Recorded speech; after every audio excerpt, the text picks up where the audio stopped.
Boa noite, amigas e amigos da Casa do Caminho. Aqui novamente para fazermos uma reflexão sobre estudo do Livro dos Espíritos. Capítulo de hoje, o 222 é um capítulo que uma única questão, toda ela ocupa o capítulo 5º do Livro dos Espíritos e trata sobre considerações sobre a pluralidade das existências.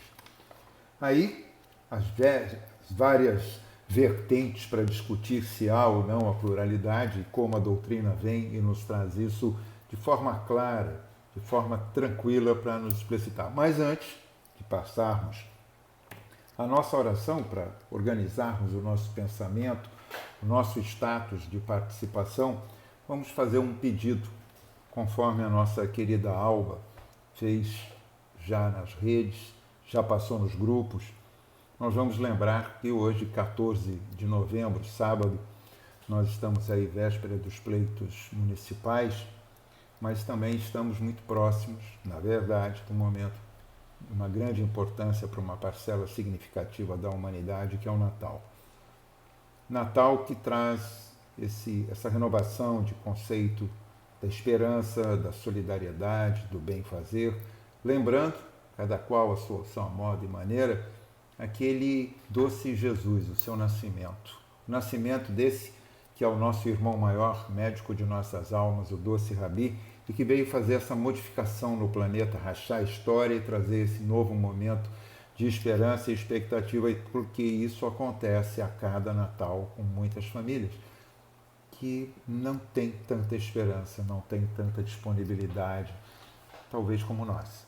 Tá certo, eu sei, estamos passando por um momento de grandes retrações, de grandes modificações, de muita turbulência, é lógico, não estou me colocando fora disso, estou dentro. Mantendo os sorrisos, que é para manter a altivez e saber o que está pela frente, porque não está fácil, e não deve estar fácil para vocês, amigas e amigos da Casa do Caminho e demais colaboradores, mas é um momento em que a casa teve que mudar um pouco também, se adaptar. Ela não está podendo distribuir as cestas e receber aquelas cestas com tudo arrumadinho, os presentes todos acertados para jovens, meninos e meninas, para os idosos, homens e mulheres, para as crianças, meninos e meninas que estão ali para receberem esse momento que é tão especial. Trocamos presentes, trocamos votos, trocamos sentidos de esperança, dividimos uma mesa normalmente farta, a nosso ver, o que melhor podemos fazer e prover aos nossos queridos, àqueles que convidamos.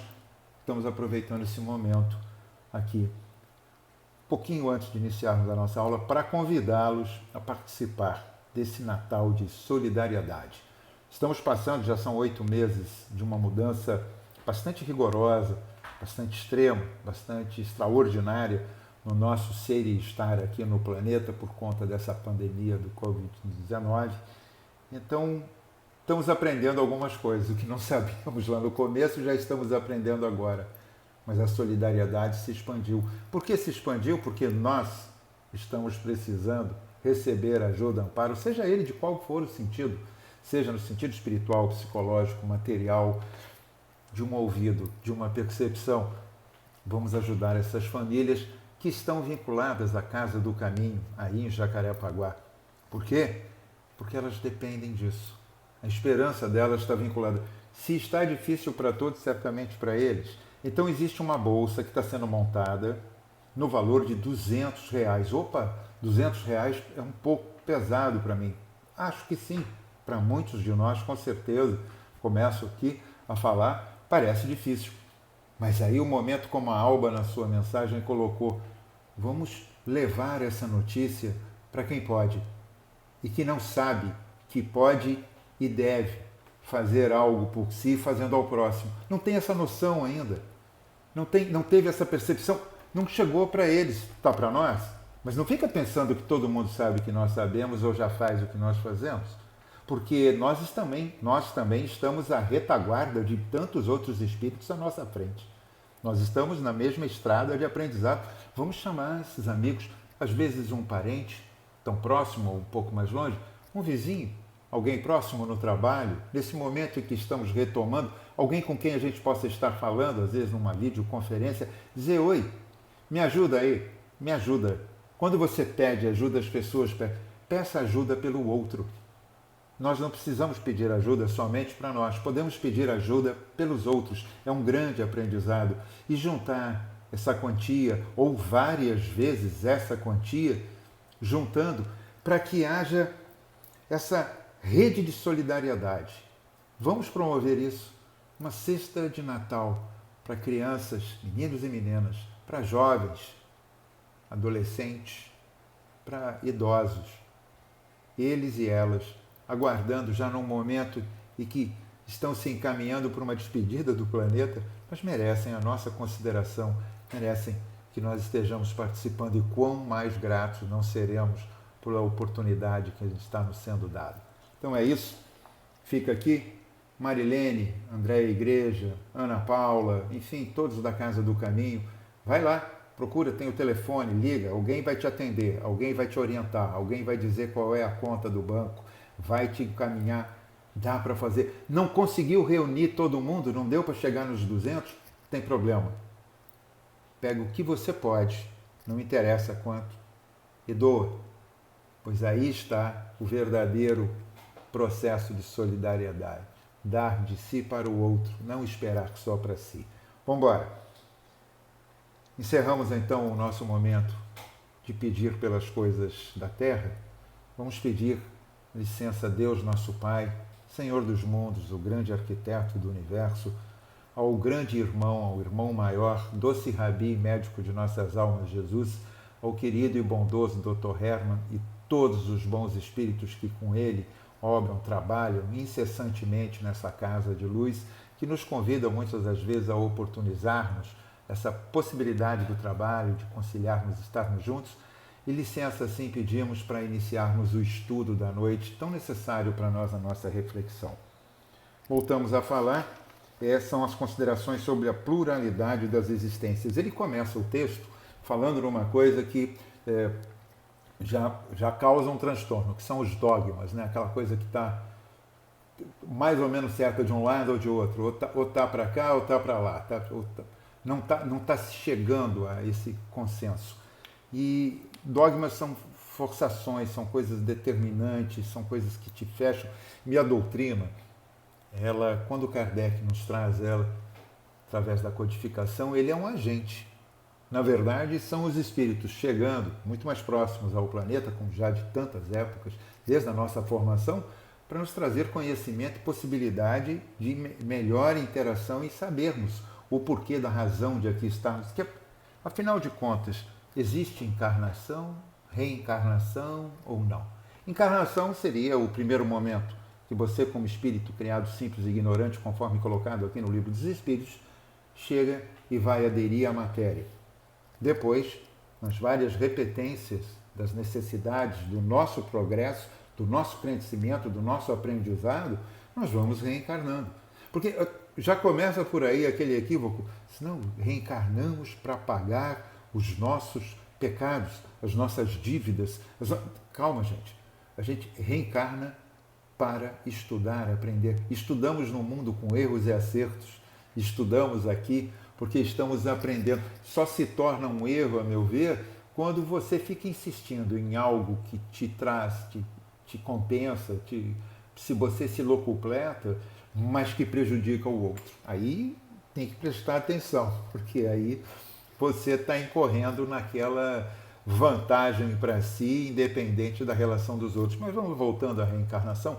Por que desse conjunto, dessa discussão? Kardec coloca logo no começo dos seus estudos a questão da comunicação, da comunicabilidade desse plano com o mundo espiritual e o modo de receber isso. E ele, como um cientista, como um professor, como um estudioso, como um homem que tem a metodologia científica na sua forma, aplica essa metodologia para trazer esse conhecimento. Bom, a nossa aula de hoje não vai tratar basicamente sobre isso, mas eu estou abordando para dizer que houve um método, houve uma fórmula, houve um modo científico de se estudar, mas não é ciência. Alguns cientistas dizem que não, mas A própria doutrina, através de Kardec, diz que se a ciência puder provar em algum momento que aquilo que a doutrina está afirmando inexiste ou não é verdadeiro no seu todo ou em parte, o que Kardec diz e aconselha é: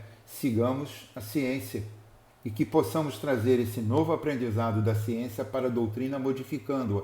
Olha a singularidade, olha essa destreza científica, olha essa destreza do caráter, olha a singularidade da simplicidade desse homem em permitir a modificação conforme a ciência, por conta do seu crédito também como um estudioso, no fato de que o homem também progride através do estudo. Mas e aí? Progride através do estudo?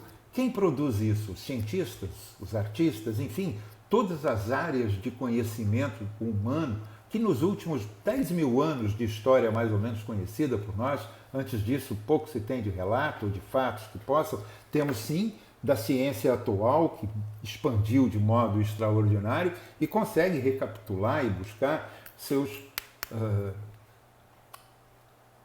suas determinações científicas com as descobertas do momento, porque a ciência existe para estar em mudança.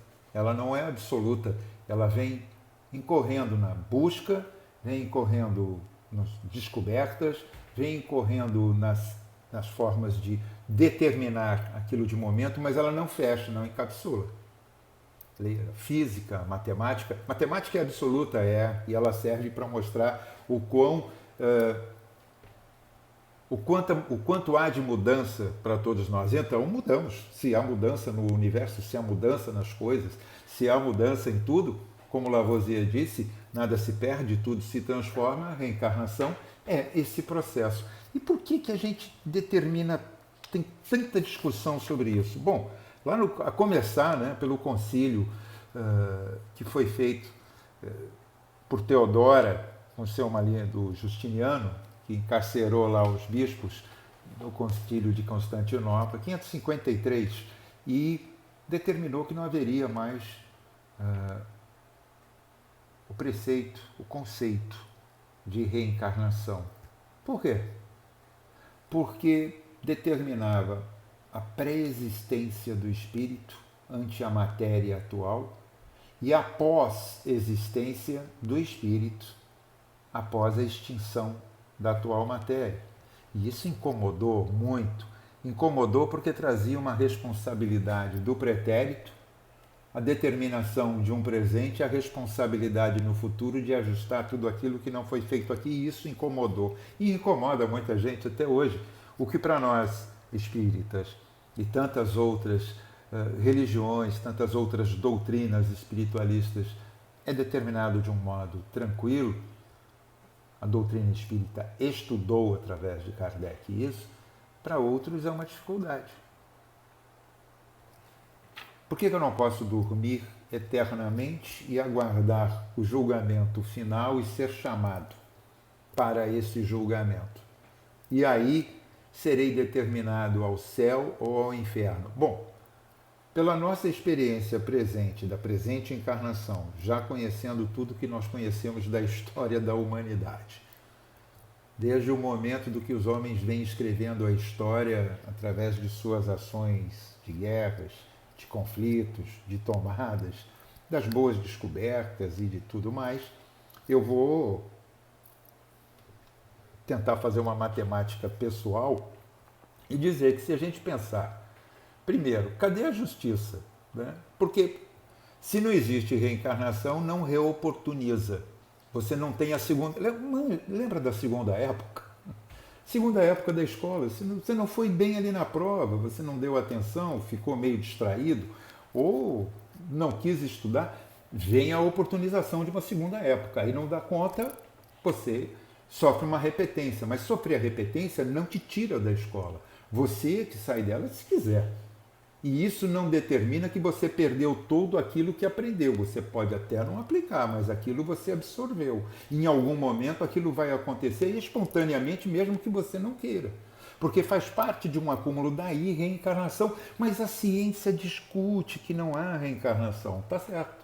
Tudo bem, vamos respeitar a ciência. Vamos respeitar os cientistas, alguns deles, porque outros não.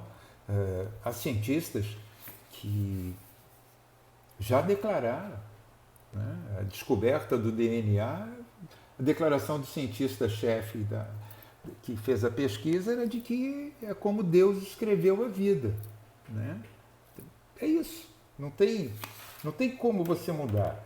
Leon Max Lederman escreveu sobre a partícula de Deus, porque ele foi que coordenou a partícula de bóson de Higgs, né? O bóson de Higgs, aquela velocidade, aquela partícula micro, para entender como o universo aconteceu, porque a ciência diz até agora, está querendo progredir, para a gente entender que ela não estabilizou. O nosso planeta tem 4,5 bilhões de anos. Nós, como espécie, nos desconectamos dos símios, mais propriamente ali do chimpanzé, há 6 milhões de anos. Olha a diferença, 4,5 bilhões de anos. A organização científica determina que a expectativa é de que o primeiro organismo vivo no planeta tenha a ocorrência de 3,8 bilhões de anos. Como homens, o Homo, essa espécie Homo, que depois foi se desdobrando em tantas outras, até que houvesse ali só Neandertals e Sapiens, e o Neandertal supostamente estaria extinto ou miscigenado, enfim, aí já existe uma série de vertentes, mas isso é 200 mil anos. 200 mil anos. Com 6 milhões de anos nós nos separamos do macaco, como homens, passamos a ser eretos, passamos a ter outro domínio, começamos a ter uma inteligência em desenvolvimento. Hoje temos um cérebro trino, a parte básica, a parte reptiliana, a parte do emocional e a parte do racional. Né? Então, nós conseguimos realizar coisas, aspectos mais graves, mais científicos, mais elaborados, temos emoções de um modo muito mais ampliado e temos ainda a nossa parte do nosso instinto, que é o cérebro inicial. Tudo isso para formar o conjunto do que somos homens, hoje dominadores do planeta. Então, primeiro, qual a razão disso? Por que não as demais espécies? Ah, não, porque eu sou homem. Sim, mas e daí? Eu sou homem e mulher, criação de Deus. Gente, não dá, né? Darwin fez lá todo um estudo, porque não dá para a gente acreditar que houve aquela formação da humanidade dentro de uma história que fica sem nexo, sem relação. A reoportunização como espíritos é a realização básica. Está aqui no capítulo. Ele é muito extenso, eu não tenho tempo para divulgar com os senhores, mas ele diz, tendo visto algumas pessoas raciocinarem do modo que não é possível que Deus, soberanamente bom como é, imponha ao homem a obrigação de recomeçar uma série de misérias e tribulações. Mas é verdade. E por que seria justo, então, que uns nascessem tão selvagens e outros agregados a civilizações mais adiantadas? Por que alguns em civilizações tão mais, com organizações sociais tão mais avançadas e outros menos? Não são selvagens, mas estão, como gostam de dizer hoje em economia, primeiro mundo e terceiro mundo. A gente não sabe muito bem o que fica ali no segundo, quarto, quinto, mas enfim, a gente só sabe que tem um pouco mais de 7 bilhões de homens e mulheres vivendo aqui nesse planeta, nessa nossa casa, habitando esse espaço, e onde mais de 1 bilhão estão na miséria absoluta. Não tem nem água. Acesso à comida, saúde, mas não é o tema de hoje, mas nos serve para pensar. Por que mostra algumas almas aptidões tão diversas e independente das ideias da educação básica? Por que 2 filhos numa mesma família com inteligências, modos e comportamentos tão divergentes e tão díspares? Por que alguns são tão aquinhoados, de uma inteligência tão extraordinária, e outros muito simples, dentro de um mesmo conjunto social, dentro de um mesmo conjunto familiar? Cadê a generosidade de Deus? Ou então não há Deus? Então a ciência matou Deus. Tá certo? Não tem Deus, matou Deus. E o universo aconteceu por um acaso. E eu não sei o que nós estamos fazendo aqui, porque a gente não precisa fazer nada, porque nós somos fruto do acaso. É acaso tudo o que acontece e não há um amanhã, não há uma expectativa. Eu estava fazendo a conta, parei, né, lá atrás. Se nós tivéssemos que estar A partir do momento da extinção biológica, que chamam de morte, falecimento do corpo, a alma, que alguns já reconhecem, que já é extraordinário, fica depositada na esperança de ser acordada num momento do juízo final, de um julgamento que vai acontecer. O universo, 90% do universo é destinado ao inferno. 5% ao purgatório e 5% ao céu. Uma conta que eu estou fazendo de livro, não é a doutrina, é minha conta. Mas é porque tem pouca gente boa indo para o céu, então o céu está sobrando espaço. O inferno está apinhado mesmo, né? E o purgatório tem ali um conjunto de pessoas que foram aqueles que puderam comprar, adquirir um passe de uma meia tonalização dos seus débitos, pecados, e estão se realizando para passar ali para o céu. Não é isso? E está resolvido. Se você errou, é o inferno absoluto para o sempre, para o eterno. E se você acertou, você vai para o céu. Está se falando de reencarnação. Você acredita na alma, mas não acredita na reencarnação. Só pode haver pré-existência para algumas religiões, pré-existência da alma, pós-existência da alma, se forem santos. Aí é pós-existência. Ele morre, é beatificado ou é santificado, e aí ele passa a existir. Aí ele passa a ter uma consciência individual, uma personalidade, é chamado de santo, ganha um dia, à exceção daqueles que estão excluídos e ficaram no dia 1º de novembro, como o dia de todos os santos, que são os santos excluídos do restante do calendário gregoriano. E acabou, aí pode. Então por quê? Por que essa diferença, né, para uns e para outros? Fica sem sentido. Por que certas crianças o instinto precoce se revela em vícios e virtudes e para outros há já um processo de solidariedade? Porque ele é ruim e o outro é bom. Então aquele que é bom vai ser bom sempre porque foi criado por Deus, porque teve vontade de ser bom. E o que é ruim foi alguém que Deus não deu muita atenção, se distraiu e ele ficou daquele jeitinho. Ora, como avançamos na ciência, em todas as artes de todos os gêneros humanos, onde tantas inteligências, como estaríamos trazendo esse DNA intelectual se não fosse a possibilidade das reencarnações com todos os aprendizados? Já nos fala Sócrates, Platão repete. Estão extinguindo não a mim, mas ao meu corpo, quando tenho que beber a cicuta pela determinação de uma corte inepta, inapta, totalmente indecorosa, que parece se repete hoje tantas vezes na nossa sociedade global, né? Mas, voltando, já era a base, os egípcios, os indianos, os povos ditos mais antigos da nossa história, os que começaram a promover, já falam da reencarnação e a gente quer matar a reencarnação. A doutrina traz isso de forma tão clara, através da codificação. Gente, por que Kardec perderia tanto tempo fazendo uma codificação, não estivesse tão absolutamente certo das coisas? Qual a filosofia, ou a teosofia, como ele diz, que é capaz de resolver esse problema? Né? Fora de dúvida, as almas são iguais ao nascerem ou são desiguais? Se são iguais, é porque elas têm uma grande diversidade de aptidões? Onde Deus?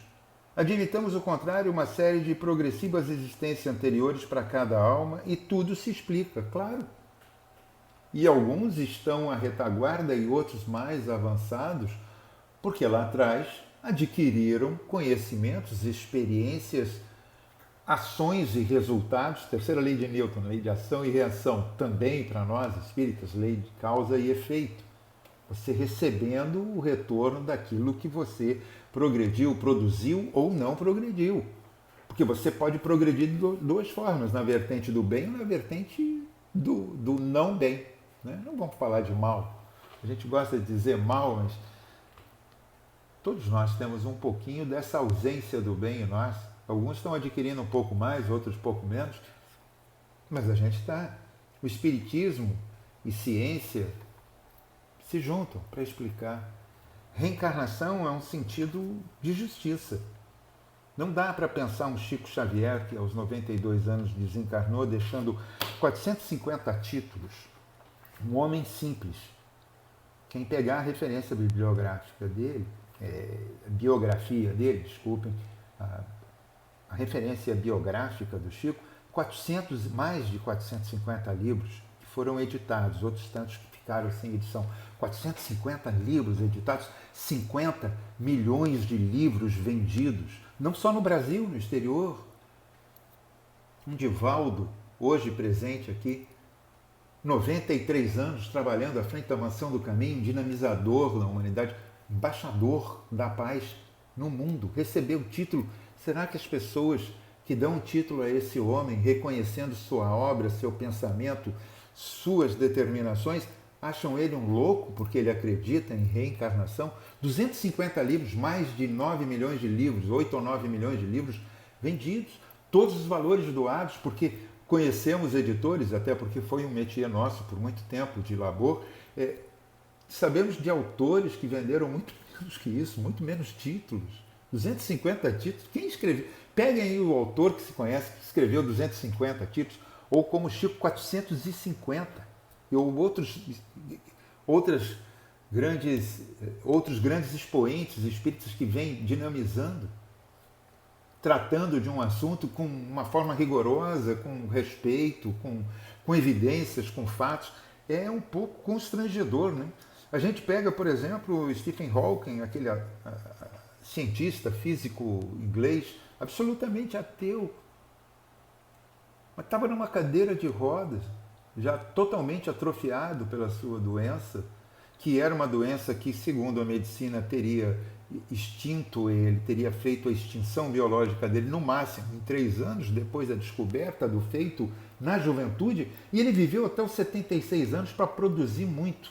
Ele teve na mesma cadeira que Isaac Newton, pai da física mecânica, na escola de Cambridge, uma universidade importantíssima no mundo, lá na Inglaterra, mas de responsabilidade mundial pelo espargir de conhecimento. Por que ele ficou aí? Mas ele foi ateu porque ele se dedicou à ciência. Mas nunca ouvi acusando Deus. Né? Assim, descaradamente, não. Mas por que estava um ser tão inteligente aqui, capaz de deixar tantos conhecimentos para a humanidade? Por que tantos outros aí? Né? O tamanho do universo de cada homem é o tamanho do seu conhecimento, já dizia o outro grande físico alemão, nosso amigo, né?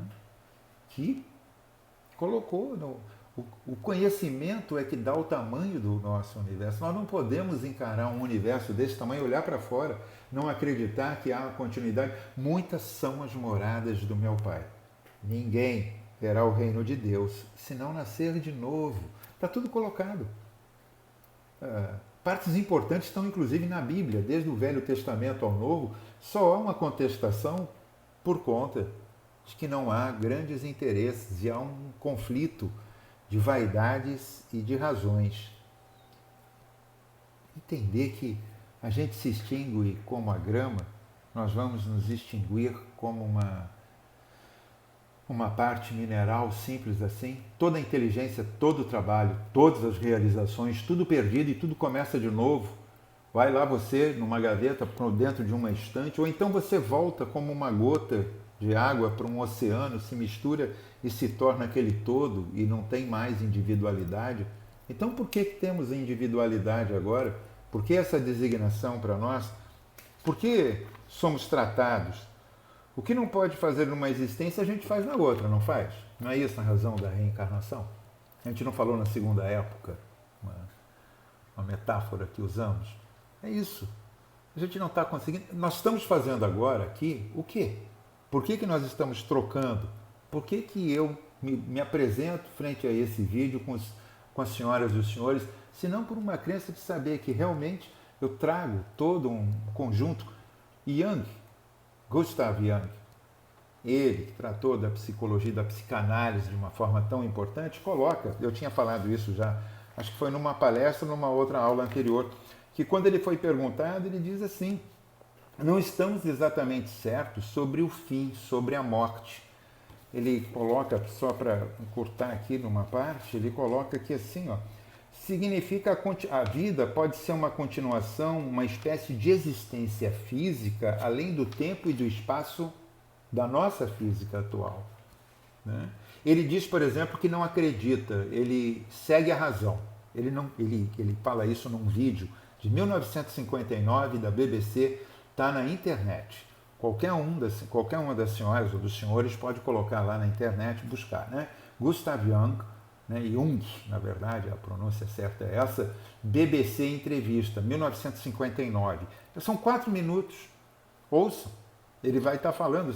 Não dá para a gente conceber a razão da vida e o conhecimento que temos agora se não tiver uma pré-existência. Ele só não coloca dessa forma tão explícita porque ele era um cientista, um estudioso, ele não podia ter uma pegada de vínculo religioso, porque senão tumultuava a existência dele na cátedra científica. Mas ele coloca claramente, e ele e tantos outros. Existem muitos contrariando, e essa aula aqui a gente não vai conseguir definir toda uma questão que foi colocada tão longamente nesse capítulo, mas é só para lhes instigar, lhes provocar. Não nos esqueçamos, estamos reoportunizados. Reoportunizados quer dizer reencarnados. Estamos recolocados na matéria para nessa transição entre matéria e erraticidade, que é quando ficamos só como espíritos, sem o dispor dessa matéria física, estamos vivendo uma progressão do espírito. Jesus, esse espírito de luz perfeito, foi criado simples e ignorante, conforme a ciência de Deus nos coloca. Não é por menos que reencarnação não é um direito, não é um mérito, é uma razão natural de progresso da vida. Vida, reencarnação é propiciar vida, pois que o que se extingue é a matéria física e não o espírito. Esse prossegue, cresce, continua, evolui sempre. Pela atenção de vocês, que possamos mais uma vez, não tive intenção nenhuma de lhes ensinar absolutamente nada. Para aprender, leiam Livro dos Espíritos. Está um pouquinho espelhado aí para vocês por conta da imagem que foi gravada, mas é o Livro dos Espíritos, o Evangelho, segundo o Espiritismo, né? O Pentateuco, a Gênese, né? Céu e Inferno, enfim, todas as obras que vão nos trazer, e tantas outras, como nós citamos, Chico, nosso Divaldo querido, aí ainda presente na luta, convicto, que vão nos trazer conhecimento. Conhecimento nos liberta, conhecimento nos dignifica, conhecimento permite que saibamos que não estamos sós, que nunca estamos sós, e que essa vida em sociedade é necessária, por mais difícil que esteja sendo nesse momento para todos, é o melhor para cada um de nós. Não vamos nos esquecer de agradecer a Deus, a Jesus, ao Dr. Hermann por essa oportunidade do encontro e a oportunidade de sermos úteis e solidários em atendermos o pedido para o final de ano dessas cestas na Casa do Caminho. É isso. Obrigado a todos por podermos compartilhar essa reflexão, pela atenção, pelo que vocês estarão fazendo posterior a essa gravação. Fiquem com Deus, graças a Deus.